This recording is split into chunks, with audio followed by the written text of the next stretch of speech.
Hey everyone, it's Chicago Gardener here. Today what I want to go through is how you can grow tomato plants in your container garden. I've been growing tomatoes for, I think this will be my 4th year, and I've been growing them in the exact same bags that they're currently in. So I want to go through the different types of tomatoes, how you can grow them in containers, the types of containers that work best to set you up for success in your garden. So first thing that you want to know are the different types of tomato plants. So there's two main types, either determinate or indeterminate. And the difference is that determinate tomato plants will only grow to a predetermined height. And typically they set fruit in a much shorter time frame earlier in the season. Whereas indeterminate plants get a lot larger. They can get up to 12 feet, but typically you'll see them around 6 feet in height, and they produce fruit all season long. So technically, people will recommend that determinate tomato plants would be the best to grow in containers just because they don't grow quite as large as indeterminate, but I've only grown indeterminate tomato plants and they've done great. The most important thing though is going to be your container size. So if you do have determinate tomato plants, the recommended size is about 18 inches in diameter, whereas if you are going to grow an indeterminate tomato plant, you want to have at least 24 inches in diameter. This grow bag here is actually 30 inches, and for both tomato types, the more space you can give it, the better they'll do. So one of the ways I recommend growing them is in grow bags for a few different reasons. First is going to be the size availability. It might be harder for you to find larger pots, plastic pots, ceramic pots, whereas grow bags can come in a huge amount of different sizes, so you can find the ones that are going to suit your needs the best. The second is price. Grow bags are much cheaper than trying to find a nice container, especially when you get into the 30-inch diameter range. I think this was about $5, so it came in a pack of 5 30-inch bags, and the total was $25, so $5 per bag. You're not going to be able to find a container that's going to be $5 if you're looking for a more traditional container type for this size. So grow bags is how I've done it. I feel like it's the best way to grow tomatoes.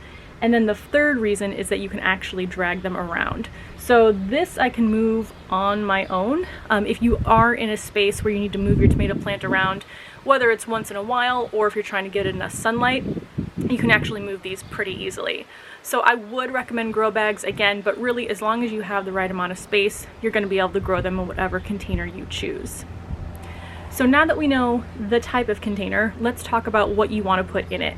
So I have a mixture of potting soil, compost, and then I do add some biotone when I first plant my plants just to give them a little boost. And then I like to top with mulch. So tomato plants like a lot of water. They like to be pretty consistently moist, but obviously not soggy. So in order to maintain the moisture in the soil, I like to put a layer of mulch on top. One of the downsides to growing in containers is that you're going to need to water them much more frequently than if they were in the ground. Now, the larger container you use, they won't dry out as often as smaller containers. So again, that's another perk of using a larger container type for your tomato plants. What I just set up in my garden for watering, and I would highly recommend it if you can as well, is a drip system. So basically what that is it's a system that will water your plants automatically. You set it up to a timer. You don't have to worry about coming out and manually watering your tomato plants every day at the same time, because they really do benefit from consistent watering. Next, you definitely want to have some type of support. Again, these are going to get tall, your indeterminate tomato plants, but even with determinate, you probably want to have some sort of staking system.